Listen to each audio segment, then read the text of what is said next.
안녕하세요. 오늘 여러분께서 보내주신 자료, 이거 흥미롭습니다. 우리 입안의 미생물이 대장암 수술 후 결과를 예측하는데, 열쇠가 될 수 있다는 연구인데요. 네, 안녕하세요. 구강 건강하고 대장암 예후, 이게 언뜻 보면 좀 멀어 보이는데, 어떻게 연결되는지 한번 파헤쳐보죠. 네, 그 대장암 환자분들 보면요. 같은 진단이나 치료를 받아도 경과가 상당히 다른 경우가 많거든요. 그렇죠. 그래서 이제 수술 후에 누가 좀 재발 위험이 높을까?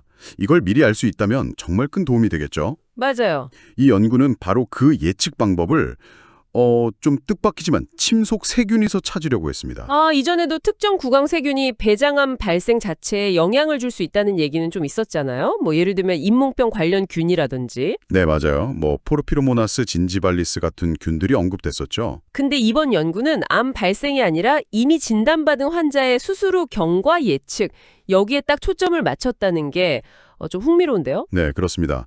연구팀이 이제 312명의 대장암 환자분들한테서 수술 전에 침 샘플을 얻었어요. 침 샘플. 네. 그리고 16S rRNA 유전자 염기서열 분석이라는 방법을 썼는데요. 이걸 뭐 쉽게 말하면 침 속에 어떤 종류의 세균이 얼마나 있는지 약간 세균 지문을 찍어서 확인하는 기술. 뭐 이렇게 생각하시면 돼요. 세균 지문이라 재밌네요. 그걸 찍어보니까 뭐가 나왔어요? 분석을 해봤더니 딱 세 종류의 구강 세균이 대장암 진행, 그러니까 재발이나 전이 위험하고 아주 뚜렷한 관련을 보였습니다. 오, 어떤 세균들이죠? 그 나이세리아 오레에시하고 네. 캄필로박터 그라실리스라는 두 세균은요. 수술 후 암 진행 위험을 각각 2.63배 또 2.27배 높이는 것과 연관이 있었어요. 우와, 2배 이상이요? 네. 그러니까 이 세균들이 좀 많은 환자일수록 예후가 좋지 않을 가능성이 크다. 뭐 이런 거죠. 입안에 그냥 있을 수 있는 세균인데 그런 영향을 준다니 좀 놀랍네요.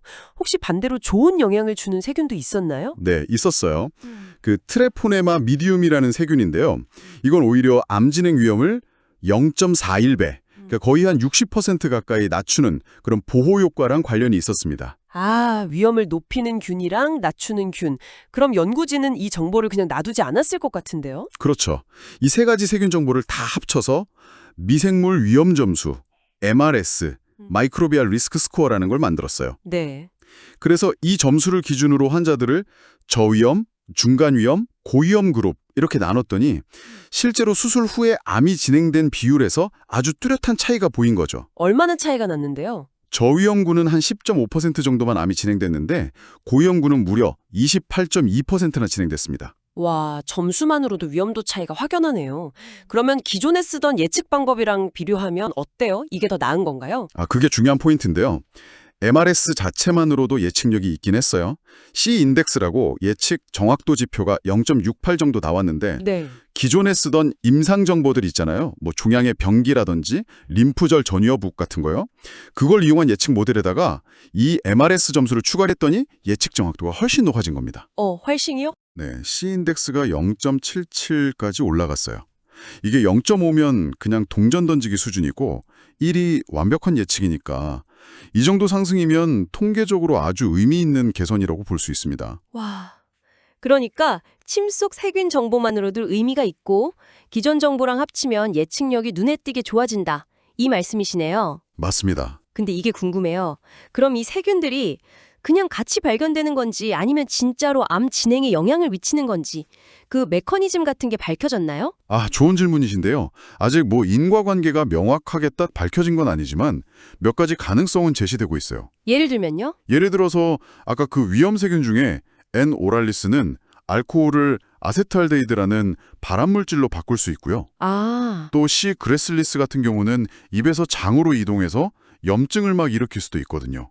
이런 과정들이 암세포가 자라거나 퍼지기 좋은 환경을 만들 수 있다. 뭐 이런 가설이죠. 그렇군요. 환경을 바꿀 수 있다. 네. 그리고 기능 예측 분석이라는 걸 해봤더니 그것도 좀 흥미로웠는데요. 기능 대측 분석이요? 네. PIC 어스트라는 도구를 쓴 건데 쉽게 말해서 세균 종류뿐만 아니라 걔네들이 어떤 기능을 할지 예측해보는 거예요. 그랬더니 위험 점수가 높은 환자들 구강 미생물은 세포 증식을 좀 촉진하는 그런 대사 경로, 예를 들면 폴리아민 생합성 같은 게 좀 활발한 경향을 보였고요. 네. 반면에 위험 점수가 낮은 환자들의 미생물은 염증을 줄이거나 암세포 증식을 억제할 수 있는 경로, 뭐 N아세틸글루코사민 합성 같은 거요. 이런 게 더 풍부하게 나타났어요. 아, 단순히 세균 이름표만 보는 게 아니라 걔네들이 몸 안에서 무슨 일을 할 수 있는지 그 기능까지도 관련이 있다는 거네요. 네, 그렇죠. 그러니까 세균의 종류뿐 아니라 기능적인 특성도 예후랑 관련될 수 있다. 이걸 시사하는 거죠. 정리해보면 침 검사처럼 비교적 간단하고 환자도 편한 방법으로 얻은 이 구강 미생물 정보가 대장암 환자의 수술 후 예후 예측에 꽤 유용한 보조 지표가 될 수 있다. 이런 가능성을 보여준 거네요. 맞습니다. 특히 아까 말씀드린 그 세 가지 세균, N. 오랄리스, C. 그래실리스, T. 미디엄, 이걸 이용한 MRS 점수가 기존 임상 정보의 예측력을 높여준다는 점이 상당히 주목할 만하죠. 물론 이게 최종 결론은 아니겠죠. 연구의 한계 같은 것도 있을 텐데요. 네, 당연히 그렇습니다. 이 연구는 일단 한 기관에서만 진행됐고요. 암 진행 사례 수가 그렇게 많지는 않아서 결과를 바로 일반화하기에는 아직 좀 이릅니다. 그렇겠네요. 그래서 앞으로 더 큰 규모로 여러 기관에서 같이 연구해서 검증하는 게 꼭 필요하고요.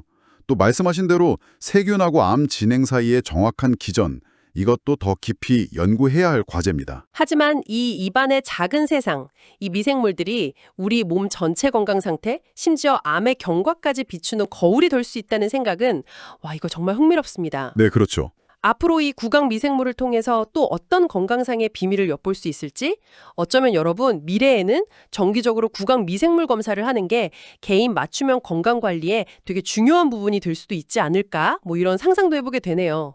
오늘 이야기는 여기까지입니다. 네, 수고하셨습니다. 다음에도 여러분께 도움이 될 흥미로운 정보로 찾아오겠습니다.